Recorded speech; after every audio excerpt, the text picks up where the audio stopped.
President Trump is expected to make what he is calling a very big announcement tonight from his Mar-a-Lago estate. Sources close to Trump tell CBS News he is planning to enter the 2024 presidential race. CBS News has also learned members of his inner circle are advising the former president to put off the announcement at least until Georgia's Senate runoff is decided next month.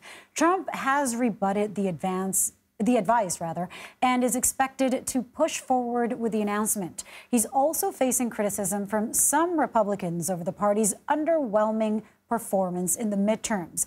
CBS News senior White House and political correspondent Keefe joins us now. Trump does what Trump wants to do. It's no surprise that he's not following advice. But why is the president making the announcement now, at least from what he's shared so far, Ed?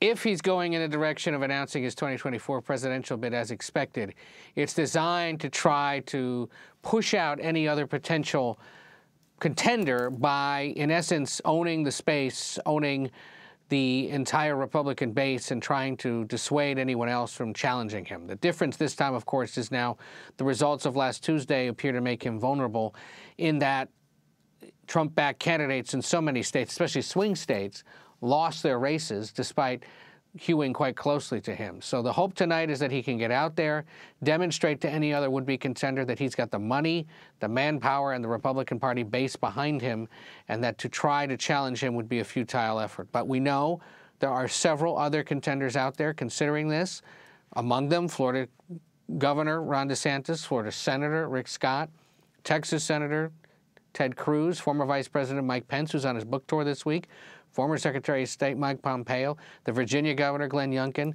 the Maryland Governor Larry Hogan. They're at least talking about it, and they see ways in which they believe the former president could be vulnerable, or at least has to be challenged in the public space before voting begins. Let's talk about that vulnerability, Ed, because in the past, the strongest candidates often waited to announce their bid for the Oval Office. The GOP, as we've discussed, really struggled more than many expected during the 2022 midterms, particularly when it came to those candidates that had that Trump endorsement. So do you see this early announcement potentially as a sign of weakness for Donald Trump or for the Republican Party? We'll see. I mean, he certainly thinks that by getting out there now, he's going to scare off a contender or two, and that may be the case. The other thing, remember, that's in the mix here and cannot be forgotten at all is that he remains under legal investigation by multiple entities.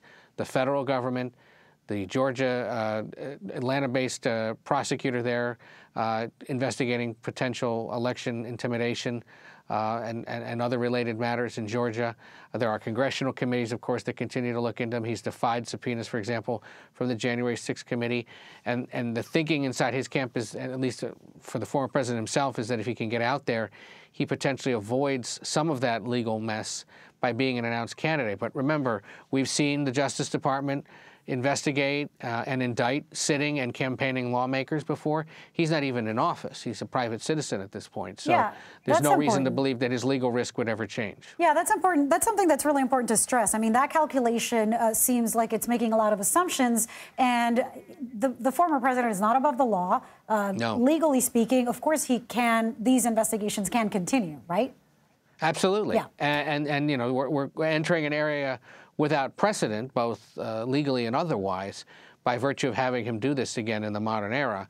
But for now, at least, there's no indication that the Justice Department is changing its plans or its ongoing investigations into him related to a host of matters. And a lot of people have just been wondering, when is that announcement from the Justice Department coming of any other official action against him? Yeah. Will he be indicted, or will something else occur, whether it's related to the situation in Mar-a-Lago with the documents, whether it's related to the January 6th insurrection or other matters. No sign that any of those investigations at any level of government are easing off. Right. But Ed, does this affect potentially the financing for his legal defense once he announces? Not necessarily, no, because a presidential campaign would be run out of a separate account. And a legal defense could continue separate. And very quickly, Ed, a tease, if you will, what else can we expect on red and blue? Congress is back at work. You're going to have a long day. Is. And we'll get into that. We'll get into the fact that the former president's making an announcement tonight in Florida.